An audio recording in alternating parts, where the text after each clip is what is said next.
வரலாற்றிலே உண்டு. உருதிலே ஒன்று சொல்வார்கள், இஸ்லாம் ஜிந்தா ஹோதா ஹே, இஸ்லாம் உயிர்ப்பிக்கப்பட்டு கொண்டே இருக்கும், ஹர் கர்பலா கி பாத் என்று சொல்வார்கள். இஸ்லாம் ஜிந்தா ஹோதா ஹே ஹர் கர்பலா கி பாத். கர்பலாவுடைய ஆண்டுகள் வர வர அந்த வரலாறுகளை தெரிந்து கொள்ளக்கூடிய மக்கள் இருக்கும் வரை இஸ்லாம் கர்பலாவை கொண்டு உயிர் பெற்றுக் கொண்டிருக்கிறது என்று நமக்கு முன்னோர்கள் சொல்லிக் கொடுப்பார்கள். எந்த சமூகம் வரலாற்றை மறந்ததோ அது வரலாற்றை படைக்க முடியாது என்று நமக்கு சொல்லிக் கொடுப்பார்கள். அதன் அடிப்படையில் இஸ்லாமிய சமூகத்தை சார்ந்த நாமும், குறிப்பாக இஸ்லாமிய இளைஞர்களும் 56-57 வயதிலே ஷஹீதாக்கப்பட்ட ஹுசைன் ரலியல்லாஹு அன்ஹு அவர்களுடைய வரலாறுகளையும் அவர்களுடைய சரிதிகளையும் நாம் படித்து தெரிந்திருக்க வேண்டும். அல்லாஹ்வுடைய தூதர் ஸல்லல்லாஹு அலைஹி வஸல்லம் அவர்கள் சொன்னார்கள், அல் ஹசன் வல் ஹுசைன், ஹசனும் ஹுசைனும் என்னுடைய பேரப்பிள்ளைகள் இருவரும் சையீதா தலைவர்களாக இருப்பார்கள், அஷ்பாபி அஹ்லுல் ஜன்னா, சொர்க்கத்தினுடைய இளைஞர்களுக்கெல்லாம் என்னுடைய பேரப்பிள்ளையான ஹசன் ஹுசைன் அவர்கள் தலைவர் அப்படி என்று சொன்னார்கள். இளம் வயது வாலிப வயதிலே யாரெல்லாம் இந்த உலகத்தை விட்டு பிரிந்து மரணித்து விட்டார்களோ அப்படிப்பட்ட வாலிப வயதிலே மார்க்கத்தின் அடிப்படையில் வாழ்ந்த இளம் வயதில் இறந்து போன மர்ஹூம்களுக்கெல்லாம் நாளை கியாமத் நாளிலே ஹசன் ஹுசைன் ரலியல்லாஹு அன்ஹு அவர்கள் சொர்க்கத்தினுடைய தலைவராக இருப்பார்கள் என்று அல்லாஹ்வுடைய தூதர் அவர்கள் சொல்லி காண்பித்தார்கள். நம்முடைய பள்ளியை சுற்றியுள்ள மன்னரையிலே எத்தனையோ இளைஞர்கள் சிறு வயதிலேயே வஃபாத்தாகி இருக்கின்றார்கள். இன்றைய கர்பலாவுடைய இந்த வரலாற்று பயானை அவர்களுக்கு நாம் சமர்ப்பித்து சுற்றி அடக்கம் செய்யப்பட்டிருக்கக்கூடிய இளம் வயது வாலிபர்கள் மர்ஹூம்களுக்கு இதை சமர்ப்பித்து ஹசன் ஹுசைன் ரலியல்லாஹுடைய தலைமையின் கீழ் அவர்கள் எல்லாம் சொர்க்கத்திற்கு செல்லக்கூடிய பாக்கியத்தை அல்லாஹு தஆலா தந்து அருள் புரிவானாக. இஸ்லாம் ஜிந்தா ஹோதா ஹே ஹர் கர்பலா கி பாத். கர்பலாவுடைய வரலாறை படித்து தண்ணீர் யார் வடிக்கின்றார்களோ அவர்களுக்கு ஹிதாயத்து நிச்சயம். யூத அறிஞர் ஒருவர் கர்பலாவுடைய வரலாறை படித்து அந்த வரலாற்றினுடைய இறுதியிலே ஹுசைன் ரலியல்லாஹுடைய அந்த ஷஹீதை படித்து அவர் கண்ணீர் வடித்தார். அன்றைய தினம் சய்யிதுனா அலி ரலியல்லாஹு அன்ஹு அவர்கள் அந்த யூதருடைய கனவிலே தோன்றி, என்னுடைய பிள்ளைகளுடைய ஷஹாதத்துடைய வரலாறை படித்து கண்ணீர் வடித்த உமக்கு அல்லாஹ் ஹிதாயத்தை தரட்டுமாக என்று துஆ செய்தார்கள். இரவிலே யூதராக தூங்கியவர் பகல் பொழுதிலே இஸ்லாத்தை ஏற்றுக்கொண்ட நல் அடியாராக எழுப்பப்பட்டார் என்ற வரலாற்று செய்திகளை அனுபவபூர்வமாக நாம் பார்க்க முடிகிறது. கர்பலாவுடைய வரலாற்றை படித்து கண்ணீர் சிந்தாதவர்கள் யாரும் இருக்க முடியாது. அப்படி நாம் ஏற்கனவே சொன்னதை போன்று பல இஸ்லாம் அல்லாத மூத்த தலைவர்கள் இந்த இந்திய அரசியலை ஆரம்பத்திலே இந்தியாவை ஆண்ட நேரு உட்பட காந்தியடிகள் உட்பட கர்பலாவுடைய வரலாறை பார்த்து இமாம் ஹுசைன் ரலியல்லாஹுடைய சரிதையை பார்த்து ஒற்றை வரியில் சொன்னார்கள், the Imam Hussain is a universal hero. சுதந்திர போராட்ட தியாகிகளுக்கெல்லாம் உலகத்திலே ஒரு முன் உதாரணமான தலைவர் என்று சொன்னால் அது ஹுசைன் ரலியல்லாஹு அன்ஹு அவர்கள் என்று இஸ்லாம் அல்லாதவர்களும் அந்த வரலாறை படித்து ஹுசைன் ரலியல்லாஹு அவர்களை பற்றி இந்த சமூகத்திற்கு சொன்னதுண்டு. பொதுவாக ஹிஜ்ரி 61ஆம் ஆண்டுதான் கர்பலா என்ற முஹர்ரமுடைய 10 அன்று நடைபெறுகிறது. கிபி 680 அக்டோபர் 10ஆம் தேதி முஹர்ரமுடைய பிறை 10 ஹிஜ்ரி 61 இந்த கர்பலா என்ற துயர சம்பவம் இனப்படுகொலை கூஃபாவிலே நடந்து விடுகிறது. எல்லாவற்றையும் பற்றி அல்லாஹ்வுடைய தூதர் அவர்கள் இந்த சமூகத்திலே பேசியிருக்கிறார்கள். கியாமத் நாள் வரைக்கும் என்னென்னலாம் நடக்கும் அப்படின்றதெல்லாம் அல்லாஹ்வுடைய தூதர் அவர்கள் சொல்லியிருக்கின்றார்கள். எந்த அளவுக்கு அல்லாஹ்வுடைய தூதர் அவர்கள் சொன்னார்கள் என்றால், கியாமத்துக்கு கடைசியில் கியாமத் நாளிலே ஒரு ஆண் குழந்தை பிறக்கும், அது சீன தேசத்திலே பிறக்கும், அதுதான் இந்த உலகத்தின் கடைசி குழந்தை என்று ஆதிபிதா ஆதம் அலைஹிஸ்ஸலாம் அவர்களை பற்றி இந்த பிரபஞ்சத்தின் முதல் மனிதர் எப்படி ஆதிபிதா ஆதமோ அதே போன்று கடைசியில் ஒரு ஆண் குழந்தை பிறக்கும், அது சைனாவில் பிறக்கும், அதுதான் கடைசி குழந்தை, அது பிறந்ததற்கு பிறகு இந்த உலகம் அழிந்துவிடும் என்று அல்லாஹ்வுடைய தூதர் அவர்கள் சொன்னார்கள். கியாமத்து இந்த நாள் இந்த டேட்ல நடக்கும்னு தான் சொல்லல, பட் ஆனால் அது நடக்கிறதுக்கு முன்னாடி என்னென்னலாம் அந்த உலகத்தில் நடைபெறும் என்பதை தெல்ல தெளிவாக அல்லாஹ்வுடைய தூதர் அவர்கள் சொல்லி காண்பித்தார்கள். சென்ற வாரம் வெள்ளிக்கிழமை முஹர்ரமுடைய 10 வெள்ளிக்கிழமை அல்லாஹ்வுடைய தூதர் அவர்கள் சொன்னார்கள், கியாமத்தினாலும் முஹர்ரமுடைய 10 வரும், அது வெள்ளிக்கிழமையாக வரும் என்று சொன்னார்கள். அந்த வெள்ளிக்கிழமையில் தான் கியாமத்து நாள் நடைபெறும், முஹர்ரமுடைய 10 என்று ஒரு அறிவிப்பும் அல்லாஹ்வுடைய தூதர் அவர்கள் சொன்னார்கள். வெள்ளிக்கிழமை தான் இந்த உலகம் அழியும் என்பதால் அல்லாஹ்வுடைய தூதருடைய கூற்றை பறவைகள் வன விலங்குகள் எல்லாம் நினைவு கூர்ந்து வெள்ளிக்கிழமை அன்று அல்லாஹ்விடத்திலே கண்ணீர் சிந்துமாம் பறவைகள் விலங்குகள் என்று அல்லாஹ்வுடைய தூதர் ஸல்லல்லாஹு அலைஹி வஸல்லம் அவர்கள் சொன்னார்கள். அப்படி எல்லாவற்றையும் பேசிய அல்லாஹ்வுடைய தூதர் ஸல்லல்லாஹு அலைஹி வஸல்லம் அவர்கள் கர்பலாவை பற்றி பேசாமல் இருப்பார்களா? தெல்ல தெளிவாக சொன்னார்கள். கர்பலாவுடைய சரிதையை பற்றி சொல்லும் பொழுது மூசா அலைஹிஸ்ஸலாம் கூஃபாவிலே இன்றைய கர்பலா என்ற இடத்தின் வழியாக 3000 ஆண்டுகளுக்கு முன்பதாக வரும் பொழுது பனி இஸ்ரவேலர்களோடு மூசா அலைஹிஸ்ஸலாம் அந்த கர்பலாவை கடந்து செல்லும் பொழுது அந்த கர்பலா என்ற அந்த சிவந்த மண்ணை பார்த்து மூசா அலைஹிஸ்ஸலாம் அவர்கள் கண்ணீர் விட்டார்கள். கண்ணீர் விட்டார்கள். மக்கள் கேட்டார்கள், ஏன் மூசா அழுகைக்கான காரணம்? இந்த இடம் எப்படிப்பட்ட இடம் தெரியுமா? ஒரு மிகப்பெரிய சிறப்பு வாய்ந்த குடும்பத்தை சார்ந்த பெருமானார் ஸல்லல்லாஹு அலைஹி வஸல்லம் இறுதி நபியினுடைய பேரப்பிள்ளை இங்கே இனப்படுகொலை செய்யப்பட்டு ஷஹீதாக்கப்படக்கூடிய பூமிதான் இந்த கர்பலா என்று சொன்னார்கள். அதற்கு பேரு ஏற்கனவே முடிவு செய்யப்பட்டது, கர்பலா. கர்பு என்று சொன்னால் துயரங்கள், பலா என்றால் முசீபத்துகள். முசீபத்துகள், துயரங்கள் நடக்கக்கூடிய இடம் என்றே அந்த கர்பலாவுக்கு பெயர்.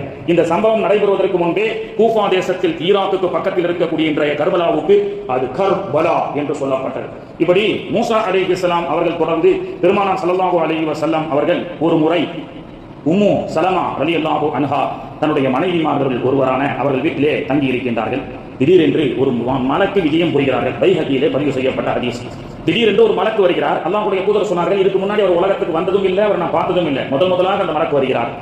உம்மு சலமா ரலியல்லாஹு அன்ஹா தன்னுடைய மனைவியை வெளியே அமரச் செய்து, வீட்டுக்கு வெளியில கொஞ்சம் இருங்க, மலக்குகள் வந்திருக்கிறாங்க, ஏதோ ஒரு செய்தி சொல்ல வராங்க அப்படின்னு சொல்லி பெருமானார் அவர்கள் உம்மு சலமா அவர்களை வெளியே அமரச் செய்து பெருமானார் அவர்கள் அந்த மலக்கோடு சம்பாஷணை செய்ய ஆரம்பித்தார்கள். அப்பொழுதுதான் ஹுசைன் அவர்கள் வேகமாக உம்மு சலமா அவர்களை தாண்டி வேகமாக ஓடி வந்து பெருமானாருடைய மடியிலே அமர்ந்தார்கள்.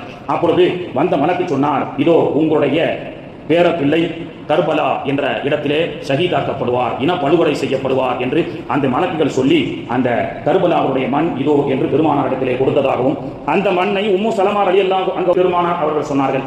அது மட்டுமல்ல, அல்லாஹ்வும் குர்ஆன்ல சொன்னான், குல் நபியே நீங்கள் சொல்லுங்கள், லா அஸ்அலுக்கும் அலைஹி அஜ்ரன், உங்களிடத்தில் இந்த தீனுல் இஸ்லாம் என்ற மார்க்கத்தை சொல்வதற்காக வேறு எந்த ஒரு அஜரையும் எதிர்பார்ப்பையும் நான் கேட்கவில்லை. எனக்கு நீங்கள் உபகாரம் செய்வதாக இருந்தால் என்னுடைய குடும்பத்தார்களை நீங்கள் கண்ணியப்படுத்துங்கள் என்று அல்லாஹ் தஆலா குர்ஆனிலே நபிகள் நாயகத்தை சொல்லச் சொன்னான். ஹசன் ஹுசைன் ரலியல்லாஹு அன்ஹு அவர்கள் சிறு வயதிலே ஓடி வரும் பொழுது, ஓடி விளையாடி கொண்டு பள்ளிவாசலிலே அங்கும் இங்கும் வரும் பொழுது சய்யிதனா அபூபக்கர் சித்திக் ரலியல்லாஹு அன்ஹு அவர்கள் எழுந்திருச்சு நின்று மரியாதை செய்வார்கள். சில சஹாபாக்கள் கேட்பார்கள், சிறு பிள்ளைகளான இவர்களுக்கு நீங்கள் எழுந்து மரியாதை செய்ய வேண்டுமா என்று கேட்கும் பொழுது அபூபக்கர் ரலியல்லாஹு அன்ஹு அவர்கள் சொல்லுவார்கள், நீங்கள் ஹசனையும் ஹுசைனையும் ரலியல்லாஹு அன்ஹுமா இவர்களை நீங்கள் சிறு பிள்ளையாக பார்க்கின்றீர்கள், ஆனால் ஹசன் அவர்களை பெருமானாருடைய முதல் பாதியாகவும் ஹுசைன் அவர்களை பெருமானாருடைய மீதி பாதியாக பார்க்கின்றேன், பெருமானாராகவே பார்க்கின்றேன் என்று அபூபக்கர் ரலியல்லாஹு அன்ஹு அவர்கள் ஹசன் ஹுசைனுக்கு செய்யக்கூடிய அந்த கண்ணியத்தை பற்றி சஹாபாக்களுக்கு சொல்லிக் கொடுப்பார்கள். இப்படியாக ஹசனும் ஹுசைன் ரலியல்லாஹு அன்ஹு அவர்கள் வளர ஆரம்பித்தார்கள். காலங்கள் உருண்டோடியது. ஹிஜ்ரி 10 அல்லாஹ்வுடைய தூதர் ஸல்லல்லாஹு அலைஹி வஸல்லம் அவர்கள் வஃபாத் ஆகிறார்கள். ஹிஜ்ரி 10 பெருமானார் அவர்களுடைய வஃபாத். அதுக்கு முன்னாடி அல்லாஹ்வுடைய தூதர் அவர்கள் சொன்னார்கள், அல் கிலாஃபத்து பஅதி, எனக்கு பிறகு இந்த இஸ்லாமிய சாம்ராஜ்யத்தின் கிலாஃபத்துடைய சிறப்பான ஆட்சி என்பது சலாசூன சனத்தன் 30 ஆண்டுகள் என்று சொன்னார்கள். அதையும் சொல்லிவிட்டு சென்றார்கள் அல்லாஹ்வுடைய தூதர் அவர்கள். இன்னும் கிலாஃபத்துடைய ஆட்சியே முடிவு செய்யப்படல. ஆனா பெருமானார் அவர்கள் சொன்னார்கள், அபூபக்கர் 2 ஆண்டுகள் பிறகு ஆட்சி செய்தார்கள். உமர் ரலியல்லாஹு அன்ஹு அவர்கள் 10 ஆண்டுகள் 12 ஆட்சி. உஸ்மான் ரலியல்லாஹு அன்ஹு அவர்கள் 12 ஆண்டுகள் 24 ஆண்டுகள் ஆட்சி. அலி ரலியல்லாஹு அன்ஹு அவர்கள் 6 ஆண்டுகள் 30 ஆண்டுகள். பெருமானார் அவர்கள் சொன்னதை போன்று 30 ஆண்டுகள் குலஃபாஇ ராஷிதீன்களுடைய சிறப்பான ஆட்சி, இந்த சமூகம் கட்டமைக்கப்பட்ட சிறப்பான ஆட்சி, மக்கள் ஆட்சி. மக்கள் எல்லாம் சுதந்திர நகரம் என்று சொல்லக்கூடிய டமஸ்கஸ்ல இருந்து அவர்கள் ஆட்சி புரிந்தார்கள். அப்படி அவர்கள் ஆட்சி புரிந்து 20 ஆண்டுகள் ஆட்சி புரிந்தார்கள். ஹிஜ்ரி 60 வரை அல்லாஹ்வுடைய தூதர் சொன்ன மாதிரி 30 வருஷம் கலீஃபாக்களுடைய ஆட்சி தாண்டி முஆவியா ரலியல்லாஹு அன்ஹு அவருடைய 20 ஆண்டு ஆட்சி காலமும் சிறப்பாக இருந்தது. 60 ஹிஜ்ரி முடிந்தது. அப்பொழுதுதான் சோதனை ஆரம்பிக்கப்பட்டது சமூகத்தில். என்ன சோதனை? யசீத் முஆவியா அவர் வஃபாத்தாகும் பொழுது தன்னுடைய மகனான யசீதை திமிஷ் தலைநகராக கொண்டு இந்த இஸ்லாமிய சாம்ராஜ்யத்தினுடைய கலீஃபாவாக நியமிக்கிறார். நியமித்து யசீத் அவர் ஆட்சி புரிகின்றார். இன்னைக்கு நிறைய பேர் யசீதுக்கு வந்து முட்டு கொடுப்பாங்க. இல்லைங்க, அவருக்கும் ஹுசைன் ரலியல்லாஹு அன்ஹு ஷஹீதுக்கும் சம்பந்தம் இல்லை, அவர் பின்னாடி வருத்தப்பட்டாரு அப்படியெல்லாம் முட்டு கொடுக்கக்கூடியவர்கள் இருப்பார்கள். ஆனால் அல்லாஹ்வுடைய தூதர் ஸல்லல்லாஹு அலைஹி வஸல்லம் அவர்கள் யசீதுக்கு முட்டு கொடுக்கவில்லை. யசீதுடைய ஆட்சியினுடைய அவல நிலை என்னவெல்லாம் நடக்கும் என்பதை அறிந்த பெருமானார் அவர்கள் ஹதீஸிலே சொல்லி காட்டுகின்றார்கள். லா யஸாலு அம்ரி உம்மத்தி, என்னுடைய உம்மத்தினுடைய காயிமன் பில் கிஸ்த், நீதமான ஆட்சி என்பது ஹத்தா யகூன அவ்வலமை யஸ்லுமுஹு ரஜுலம் மின் பனி உமையாவை சார்ந்த ஒரு மனிதர் வருவார். அவருக்கு பெயர் இஃபாரல்லஹு யஸீத், அவருடைய பெயர் யஸீத் ஆகும். இவர் ஆட்சி பீடத்தில் அமர்ந்தால் இந்த உம்மத்தில் மிகப்பெரிய குழப்பம் ஏற்படும் என்று சொன்னார்கள்.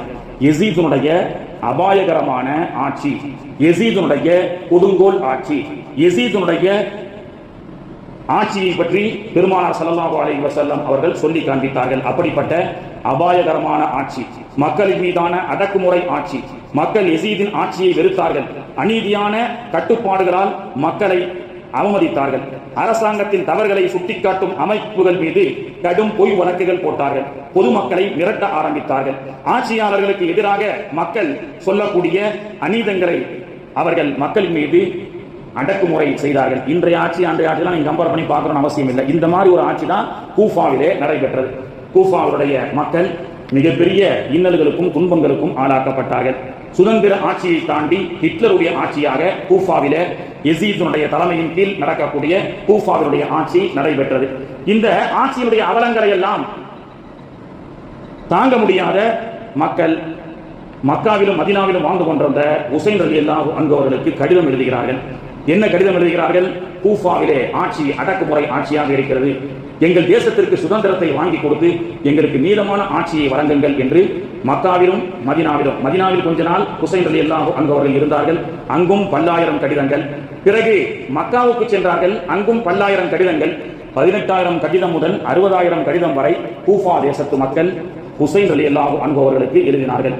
ஒரு கட்டத்திலே நீங்கள் மட்டும் மக்காவிலும் மதீனாவிலும் நிம்மதியாக இருக்கின்றீர்கள், ஆனால் நாங்கள் இங்கே கூஃபாவிலே மிகப்பெரிய சோதனைக்கு உள்ளாக்கப்பட்டிருக்கின்றோம் என்று மக்கள் எழுதியதுதான் ஹுசைன் ரலியல்லாஹு அன்ஹு அவர்களுக்கு மனம் உறுத்த ஆரம்பித்தது. நாம் சொகுசாக இருக்க எங்கோ ஒருவன் கஷ்டப்பட்டுக் கொண்டிருக்கின்றான் என்று பாராமுகமாக இருக்க வேண்டும் என்று நபிகள் நாயகத்துடைய பேரப்பிள்ளை விரும்பவில்லை. எனவே தான் ஹுசைன் ரலியல்லாஹு அன்ஹு அவர்கள் ஹிஜ்ரி 60 ஹஜ்ஜை முடித்துக் கொண்டு ஹுசைன் ரலியல்லாஹு அன்ஹு அவர்கள் தன்னுடைய குடும்பத்தார்களோடு கூஃபாவை நோக்கி புறப்பட்டார்கள். செல்வதற்கு முன்பு தன்னுடைய சகோதரனை அனுப்பி கூஃபாவினுடைய நிலவரத்தை எல்லாம் கேட்டு தெரிந்து கொண்டார்கள். அப்பொழுது முஸ்லிம் இப்னு அகீல் என்பவர் ஹுசைன் ரலியல்லாஹு அன்ஹு அவர்களுக்கு கூஃபா தேசத்திலே நல்ல ஒரு எதிர்காலம் இருக்கிறது, நீங்க வந்தீங்கன்னா உங்களுக்கு நிறைய பேர் பையச் செய்து கொடுக்க தயாராக இருக்கின்றார்கள் என்று அங்கே இருக்கக்கூடிய சூழலை வைத்து அவர் கடிதம் எழுதினார். ஹுசைன் ரலியல்லாஹு அன்ஹு அவர்கள் தன்னுடைய 72 குடும்பத்தார்களோடு மக்காவிலிருந்து ஹஜ்ஜை முடித்துக் கொண்டு அன்று பிறந்த பாலகர்களாக ஹாஜியாக ஹுசைன் ரலியல்லாஹு அன்ஹு அவர்கள் ஹுசைன் ரலியல்லாஹு சப்போர்ட்டாளர்கள் எல்லாம் கூஃபா தேசத்தினுடைய சுதந்திரத்திற்காக போருக்காக செல்லவில்லை. அங்கே சென்று மக்களுக்கு நீதமான ஆட்சியை வழங்குமாறு ஆட்சியாளர்களுக்கு சொல்ல வேண்டும் என்ற நோக்கத்தோடு ஹுசைன் அவர்கள் புறப்பட்டு கூஃபாவை நோக்கி செல்கின்றார்கள். முஹர்ரம் பிறை 3 ரை என்ற பகுதி, ஈராக்குக்கு பக்கத்தில் இன்னும் வளமான ஒரு பகுதி ரை என்ற பகுதி. முஹர்ரமுடைய 3 அன்று தன்னுடைய குடும்பத்தார்களும் அவர்களோடு சேர்ந்த இவர்களுடைய பிரியர்கள் எல்லாம் 2000 பேர் கிட்டத்தட்ட அந்த ரை இடத்திலே முகாம் இடுகிறார்கள். முஹர்ரம் பிறை 3. அந்த முஹர்ரம் பிறை 3 அன்று ஹுசைன் ரலியல்லாஹு அன்ஹு அவர்கள் எல்லாம் ஒரு இரவுல ஓய்வு எடுக்கிறாங்க. திடீரென்று ஹுசைன் ரலியல்லாஹு அன்ஹு அவர்கள் ஒரு கனவு கண்டு விழித்து எழுந்துகிறார்கள். இதோ மரணம் நெருங்கிவிட்டது என்று முஹர்ரமுடைய பிறை 3 அன்று ஹுசைன் ரலியல்லாஹு அன்ஹு அவர்கள் தூக்கத்திலிருந்து எந்திரிக்க உடன் இருந்தவரிடத்திலே சொன்னார்கள், செல்லக்கூடிய இடம் மிக ஆபத்தான இடம், அங்கே உயிருக்கு உத்தரவாதம் இல்லை என்று கனவு கண்டிருக்கின்றேன். எனவே என்னோடு வந்தவர்கள் எல்லாம் நீங்கள் உங்களுடைய ஊருக்கு சென்று விடுங்கள் என்று சொல்ல, இல்ல பரவாயில்ல, உங்களுக்கு என்ன ஆனாலும் பரவாயில்ல, நாங்களும் கூட நிற்போம்னு சொல்வதற்கு உண்டான மக்கள் அங்கே இல்லை. அனைவரும் சென்று விட்டார்கள். 72 பேரோடு ஹுசைன் ரலியல்லாஹு அன்ஹு அவர்கள், குழந்தைகள் பெண்கள் உட்பட 72 பேரோடு ஹுசைன் என்ற 57 வயதுடைய ஒரு ஷஹார் ஹுசைன் ரலியல்லாஹு அன்ஹு அவர்கள் அந்த எந்த ஒரு இது இல்லாமல் நிராயுதபாணியாக அவர்கள் செல்கிறார்கள். முஹர்ரம் பிறை 7 தஜ்லான் நதிக்கு பக்கத்தில் இருக்கக்கூடிய யூப்ரட்டிஸ் நதிக்கு பக்கத்திலே முகாமிடுகிறார்கள். அவர்களை நோக்கி முதலில் 4000 படைகள் அவர்களை எதிர்க்க வருகிறது. பிறகு ஷாம், டிமிஸ்க் என்று பல ஊர்களில் இருந்து இந்த ஆட்சியை தக்க வைப்பதற்காக தன்னுடைய ஆட்சிக்கு எதிராக ஹுசைன் இருக்கின்றார் என்ற ஒரே காரணத்தினால் ஹுசைனுக்கு எதிராக ஷாம் தேசத்தில் இருந்தும் இன்னும் பசராவில் இருந்தும் கூஃபாவில் இருந்தும் மிலிட்டரி படைகள் 4000 துவங்கி 12000 பேர் அவர்களை சுற்றி வளைக்கின்றார்கள். கர்பலா என்ற அந்த இடத்திலே ஹுசைன் ரலியல்லாஹு அன்ஹு அவர்கள் சொன்னார்கள், நான் போர் செய்வதற்காக வரவில்லை, இந்த தேசத்துடைய ஆட்சியாளர்களை சந்தித்து மக்களுக்கு நீதமான ஆட்சியை கொடுங்கள் என்று சொல்வதற்காகத்தான் வந்திருக்கின்றேன். உங்களுடைய ஆட்சிக்கு எந்த பங்கமும் நான் விளைவிக்க மாட்டேன் என்று ஹுசைன் ரலியல்லாஹு அன்ஹு அவர்களும் அவர்களை சார்ந்த சஹாபாக்களும் எவ்வளவோ பேச்சுவார்த்தை செய்தாலும் அதற்கு உடன்படாமல் இருந்தார்கள். முஹர்ரமுடைய 10 சுன்னத்தான நோன்பை ஹுசைன் ரலியல்லாஹு அன்ஹு அவர்கள் வைக்கிறார்கள். அந்த 72 குடும்பத்தார்களோடு ஆண்கள், பெண்கள், குழந்தைகள் என்று தன்னுடைய 72 குடும்பத்தார்களோடு சேர்ந்த அந்த இக்கட்டான நிலையிலும் கர்பலா என்ற இடத்திலும் பக்கத்தில் இருக்கக்கூடிய யூப்ரட்டிஸ் நதியில் தண்ணீர் கூட எடுத்துக் கொள்ளக்கூடாது என்ற அந்த நிலையிலும் சகருக்காக ஒரு மிடர் தண்ணீர் கூட இல்லாத அந்த நிலையிலும் பெருமானாருடைய சுன்னத்தான அந்த நோன்பை, முஹர்ரமுடைய ஆஷுரா நோன்பை ஹுசைன் ரலியல்லாஹு அன்ஹு அவர்கள் நோற்றிருக்கின்றார்கள். அப்படி நோன்பு நோற்று அன்றைய ஃபஜர் வெளிச்சம் ஆனதற்கு பிறகு எதிரிலிருந்து ஒரு குரல் கேட்கின்றது, ஹுசைன், நீங்கள் மரியாதையாக கைதாகி விடுங்கள், அப்படி நீங்கள் கைதாகப்படாவிட்டால் உங்களை நாங்கள் தாக்குவோம் என்று சொல்லும் பொழுது ஹுசைன் ரலியல்லாஹு அன்ஹு அவர்கள், நான் என்னப்பா தவறு செஞ்சேன், நான் ஏன் கைதாக வேண்டும், நான் பேச்சுவார்த்தைக்கு தான் வந்தேன், போர் செய்ய வரவில்லை என்று ஹுசைன் ரலியல்லாஹு அன்ஹு அவர்கள் தனக்கே உரித்தான பொறுமையோடு அவர்களோடு பேசினார்கள். ஹுசைன் ரலியல்லாஹுடைய அந்த கேரக்டர் எப்படி தெரியுமா? பெருமானார் அவர்களுடைய ரத்த சொந்தமாச்சே, ரத்த பிள்ளையாச்சே. ஹுசைன் ரலியல்லாஹு அன்ஹு அவர்கள் வாலிப வயசு, ஒரு தடவை மதீனாவுக்கு வந்துட்டு இருக்காங்க. அவரை பிடிக்காத ஒருத்தன், ஒரு யூதன் ஹுசைனை திட்டிக்கிட்டே வரான், நீ எல்லாம் நல்லா இருப்பியா, நீ நாசமாயிடுற, அப்படி எல்லாம் திட்டிட்டு வரான். ஹுசைன் அவர்கள் பொறுமையோடு இருந்தார்கள். மதீனாவுடைய உள்ள எல்லை வந்ததற்கு பிறகு, எம்பா எல்லாம் திட்டி முடிச்சிட்டியா, ஏன்னு சொன்னா உள்ளே சென்று நீ என்னை திட்டுவதை பார்த்தால் நபி தோழர்கள் உன்னை சும்மா விட மாட்டார்கள், உனக்கு ஏதேனும் என்ன செய்வாங்க, உன்னை அடிப்பாங்க, உனக்கு தொந்தரவு ஏற்படும். எனவே இந்த மதீனா எல்லையில அடுத்தவங்க பார்க்கறதுக்கு முன்னாடியே என்னை என்னவெல்லாம் நீ திட்டிக் கொள்ள வேண்டுமோ என்னை திட்டிக்கொள் என்று சொல்லக்கூடிய பொறுமையின் சிகரமாக பெருமானார் அவர்களுடைய அந்த அற்புதமான பண்புகளை அந்த பேரப்பிள்ளை ஏந்திருந்தார்கள். அப்படிப்பட்ட ஹுசைன் ரலியல்லாஹு அன்ஹு அவர்கள் பேச்சுவார்த்தை நடத்தியும் தோல்வியாகியது. எதிரிருந்த ஒரு கொடியவன் ஷிமார் இப்னு ஜௌஷன் சொன்னான், ஓ ஹுசைனே, உனக்கு நரகத்தை கொண்டு செய்தி சொல்லப்படும் என்று சொன்னான். அருகில் இருந்த ஒரு சஹாபி சொன்னார், அடே பாவிகளா, அல் ஹஸனு வல் ஹுசைனு ஷையிதா அஸ்பாபி அஹ்லில் ஜன்னா என்று பெருமானார் அவர்கள் சொன்ன ஹுசைனாச்சே. ஹுசைன் ரலியல்லாஹு அன்ஹு அவர்கள் சொர்க்கத்துடைய இளைஞர்களுக்கெல்லாம் தலைவர் என்று சொன்ன மாநபி அவர்களுக்கு மாற்றமாக ஹுசைன் நரகத்துக்கு செல்வாரா, நீங்கள் தான் நரகத்துக்குரியவர்கள் என்று இவ்வாறாக தொடங்கிய அந்த விவாத போர் என்பது எதிரிகளுடைய அம்புக்கு முதலிலே ஹுசைனுக்காக இந்த ஹதீஸை சொல்லி, என்னுடைய ஹுசைன் நரகவாதி அல்ல, என்னுடைய ஹுசைன் அல் ஹசன் வல் ஹுசைன் ஷையிதா அஸ்பாபி அஹ்லில் ஜன்னா என்று ஹுசைனுடைய புகழை அந்த கர்பலாவிலே எதிரிகளுக்கு மத்தியில் பயப்படாமல் முழங்கிய அவரின் மீது அம்பு தாக்கப்பட்டது. இப்படியாக அந்த தோழரிலிருந்து ஒவ்வொருத்தராக பெண்கள், குழந்தைகள் என்றும் பாராமல் எதிரிகளுடைய அம்புக்கு அனைவரும் ஷஹாதத் அடைந்தார்கள். இந்த 72 பேர்கள்ல நிறைய பெண்கள், நிறைய தோழர்கள், பெருமானாருடைய குடும்பத்தை சார்ந்தவர்கள். அவர்களுடைய உடலிலே தைக்கப்பட்ட அம்பு எய்யப்பட்டு கடைசி நேரத்தில் மௌத்தாகும் போது கூட அவர்கள் மகிழ்ச்சியோடு மௌத்தானார்கள். என்ன சொன்னார்கள் தெரியுமா? என்னுடைய ஹுசைன், பெருமானார் அவர்கள் கொஞ்சி விளையாடிய, பெருமானார் அவர்கள் சொர்க்கத்து தலைவர் என்று சொன்ன, பெருமானார் அவர்களுடைய ரத்தம் என்று சொன்ன அந்த ஹுசைனை பாதுகாப்பதற்காக என்னுடைய உயிரை நான் தியாகம் செய்வதை பெருமையாக நினைக்கின்றேன் என்று 71 நபர்களும் அந்த கர்பலா களத்திலே 12,000 எதிரி மிலிட்டிகளால் ஷஹீதாக்கப்பட்டார்கள். அதுதான் கர்பலா. குழந்தை உட்பட அந்த கர்பலாவுடைய நிகழ்விலே கூடாரத்தில் ஒரு பெண் பிரசவிக்கின்றால், ஆண் குழந்தை பிறக்கிறது. ஹுசைன் ரலியல்லாஹு அன்ஹு அவர்கள் அப்துல்லா என்று பெயர் வைத்து வலது காதிலே பாங்கும் இடது காதிலே இகாமத்தும் சொல்கிறார்கள். உடலில் எங்கும் ரணப்பட்ட ஹுசைன் ரலியல்லாஹு அன்ஹு அவர்கள் அந்த நேரத்திலும் ஒரு குழந்தை பிறந்தால் மாநபி ஸல்லல்லாஹு அலைஹி வஸல்லம் அவர்கள் எந்த சுன்னத்தை ஹயாத்தாக்குவார்களோ அதை செய்தார்கள்.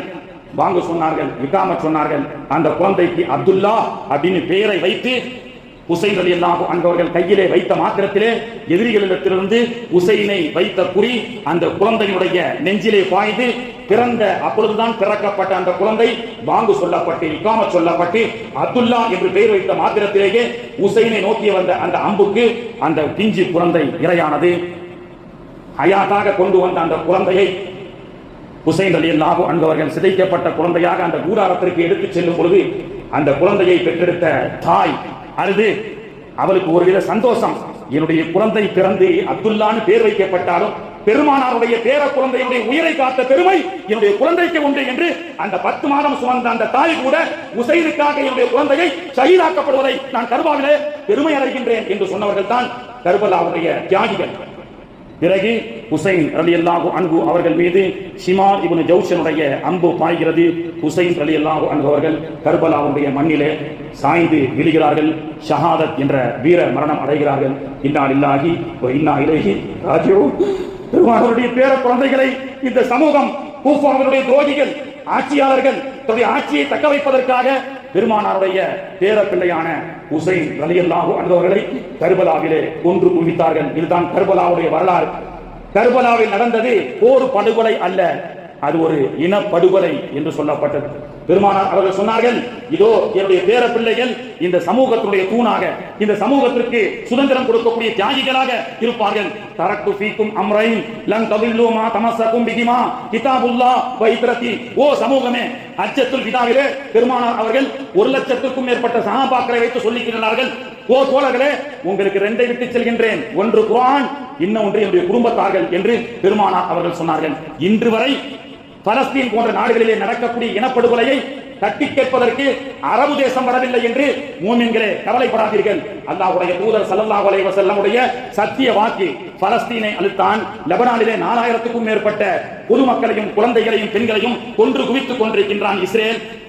பலஸ்தீனிலே 1,00,000க்கும் மேற்பட்ட மக்களை கொன்று குவித்துக் கொண்டிருக்கின்றான். இவர்களை எல்லாம் தட்டி கேட்பதற்கு யார் வருவார்? எந்த அரபு கண்ட்ரியும் வரமாட்டான்.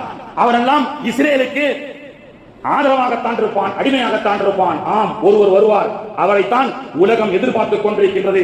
அடுத்த கர்பலா வீரர். கூஃபா தேசத்தினுடைய ஆட்சி சுதந்திரத்துக்காக அந்த மக்கள் இனப்படுகொலை செய்யப்பட்ட போது கர்பலா களத்திலே தன்னந்தனியாக 72 குடும்பத்தார்களோடு அந்த தேசத்தினுடைய சுதந்திரத்திற்காக பாடுபட்ட ஹுசைன் அடுத்து இந்த உலகத்திலே இஸ்ரேலுடைய சாம்ராஜ்யத்தை அழிப்பதற்கும் அமெரிக்காவுடைய சாம்ராஜ்யத்தை அழிப்பதற்கும் ஒருவர் வருவார்.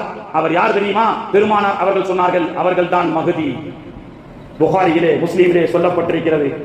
அவர் எப்பொழுது வருவார், எங்கே வருவார், எங்கே அறிமுகப்படுத்தப்படுவார், எந்த தேசமெல்லாம் இனப்படுகொலை செய்யப்பட்டு யூதர்களால் அட்டூழியம் செய்யப்படுகின்றதோ அந்த யூதர்களுடைய அந்த அட்டூழியத்தை அடக்க ஒடுக்க அடுத்த ஒரு கர்பலா வீரர் வருகின்றார். பெருமானாருடைய பேர பிள்ளை, அவர்தான் மஹ்தி அலைஹிஸ்ஸலாம் என்று அல்லாஹ்வுடைய தூதர் அவர்கள் சொன்னார்கள். கர்பலாவுடைய மண்ணிலே பெருமானாருடைய பேர பிள்ளையுடைய ஹுசைன் ரலியல்லாஹுடைய தலையில்லாத அந்த உடலை அடக்கம் செய்யப்பட்டது. பிறகு அந்த தலையை எடுத்துக்கொண்டு ஊர் ஊராக சென்று திமிஷ்கிலே அந்த தலையை அடக்கம் செய்யப்பட்டதாக ஒரு வரலாறு உண்டு. இன்னொன்று மதீனாவிலே அன்னை ஃபாத்திமா ரலியல்லாஹு அன்ஹா அவர்களுடைய தர்பாரிலே அடக்கப்பட்டதாக இன்னொரு கவுல் வருகிறது. தலை வேறாக உடல் வேறாக ஹுசைன் அவர்கள் இந்த பூலோகத்திலே அடக்கம் செய்யப்பட்டு இன்னும் வாழ்ந்து கொண்டிருக்கின்றார்கள். கர்பலா என்ற அந்த மண்ணிலே சென்று ஹுசைன் அவர்களை தியாகம் செய்யக்கூடிய ஆசை மூமின்களுக்கு வர வேண்டும். அந்த கர்பலாவிலே சென்று அந்த ஹுசைன் அவர்கள் அடக்கம் செய்யப்பட்ட தியாகம் செய்யப்பட்ட அந்த மண்ணிலே சென்றால், ஹுசைனே, அன்ற காலகட்டத்தில் 72 பேர்கள் தான் இருந்தார்கள் உங்களோடு, எனக்கு அயாத்தை கொடுத்து அந்த நாளிலே நான் வாழ்ந்திருந்தால் உங்களோடு இந்த கர்பலா களத்திலே என்னுடைய உயிரை இறைவனுக்காக நான் மகிழ்ச்சியோடு அர்ப்பணித்திருப்பேன் என்ற அந்த உணர்வு ஒவ்வொரு மூமின்களுக்கும் வர வேண்டும். அந்த கர்பலா சென்று அங்கே ஜியாரத் செய்யக்கூடிய பாக்கியத்தையும் அல்லாஹ் தருவானாக. கர்பலா என்ற களத்தில் ஹுசைன் அவர்கள் மறைந்திருந்தாலும் ஹுசைன் என்ற பெயர் மறக்கவில்லையே, ஹசன் என்ற பெயர் உலகம் மறக்கவில்லையே. ஹசன் இன்றும் முஹம்மது என்ற பெயருக்கு அடுத்து இஸ்லாமியர்கள் அதிகமாக சூட்டப்படக்கூடிய பெயர் ஹசன். இரண்டாவதாக சூட்டப்படக்கூடிய பெயர் ஹுசைன். தி மில்லியன் ஆஃப் முஸ்லிம்ஸ் குழந்தைகளுக்கெல்லாம் ஹசன் என்றும் ஹுசைன் என்றும் பெயர் வைத்து அழகு பார்த்த சமூகம் தான் இன்னைக்கு ஹசனையும் ஹுசைனையும் நம் வீட்டு ஆண் குழந்தைகளுக்கு வைப்பதற்கு கூட இன்னைக்கு பழைய பெயர்னு யோசிக்கின்றோமே. முஹர்ரம் மாதத்தில் ஆண் குழந்தை பிறந்தால் குறைந்தது அந்த குழந்தைகளுக்கு தியாகி ஹுசைனுடைய பெயரை வையுங்கள், தியாகி ஹசனுடைய பெயரை வையுங்கள் என்று நமக்கு சொல்லி காட்டப்பட்டது. கண்ணியத்திற்குரியவர்களே, இஸ்லாம் ஜிந்தா ஹோத்தா ஹே ஹர் கர்பலா கி பாத். ஒவ்வொரு கர்பலாவுக்கு பிறகும் இஸ்லாம் ஜிந்தாவாக ஆகும். இந்த சம்பவத்தை படித்த யூதர்களுக்கு கண்ணீர் வடித்தான், அவருக்கு அல்லாஹ் இஸ்லாத்தை கொடுத்தான். யாரெல்லாம் இந்த கர்பலாவுடைய தியாக வரலாற்றை படித்து கண்ணீர் வடிக்கின்றார்களோ அல்லாஹ் அவருக்கு கொடுக்கக்கூடிய பரிசு என்ன? ஹிதாயத், ஈமான். ஒரு வாலிப வயசிலே வாலிப தடுமாற்றம் இல்லாமல் 57 ஆண்டுகள் வரை இந்த தேசத்திலே வாழ்ந்து தானும் தன்னுடைய குடும்பத்தார்களுக்கும் இந்த தேசத்துடைய கூஃபாவுடைய சுதந்திரத்துக்காக பாடுபட்ட அப்பேற்பட்ட மிகப்பெரிய தியாகி. எனவே தான் the Hussein is a universal hero. the Hussein is a universal hero என்று உலகம் போற்றிக் கொண்டிருக்கின்றது. கண்ணியத்திற்குரியவர்களே, அப்படிப்பட்ட கூஃபா வாசிகளை போன்று வர வைத்து கருத்தரத்து நீங்க வாங்க, என்ன நடந்தாலும் உங்களோட நிக்கிறேன்னு சொல்லி புறமுதுகிட்டு பயந்து உயிருக்கு பயந்த கோழைகளாக இல்லாமல் நாம் நன்மக்களாக இருக்க வேண்டும். கூஃபாவில் வந்து ஒரு சில ஹாஜிகள் வந்திருந்தாங்க இந்த சம்பவத்துக்கு பிறகு. அப்போ எஹ்ராம் கட்டிய ஒருத்தர் இப்னு அப்பாஸ் ரலியல்லாஹு அன்ஹு அவங்க கிட்ட எஹ்ராம் கட்டி இருந்தா கொசுவை அடிக்கலாமான்னு கேட்டான். உயிரை சாகடிக்க கூடாதுல, கொசுவை அடிக்கலாமா? எஹ்ராமுடைய நிலையில கொசுவை அடிச்சா நல்லதா கெட்டதான்னு கேட்டாராம் இப்னு அப்பாஸ் ரலியல்லாஹு கிட்ட. நீ எந்த ஊருப்பான்னு முதல்ல கேட்டாங்கன்னா நான் கூஃபா அப்படின்னு சொன்னாங்க. டே நீங்க தான் கொசு அடிக்கிறது யோசிக்கிறீங்க, பெருமானாருடைய பேரப்பிள்ளையே கொலை செய்த மிகப்பெரிய பாவி ஊராச்சரா, நீ இப்பதான் கொசுவை பத்தி பேசலாமா என்று இப்னு அப்பாஸ் பிற்காலத்திலே சொன்னார்கள் என்று சொன்னால், மாட்டின் மீது பாசம் வைக்கின்றோம் என்று இன்று மனிதனை கொலை செய்து கொண்டிருக்கின்றான்.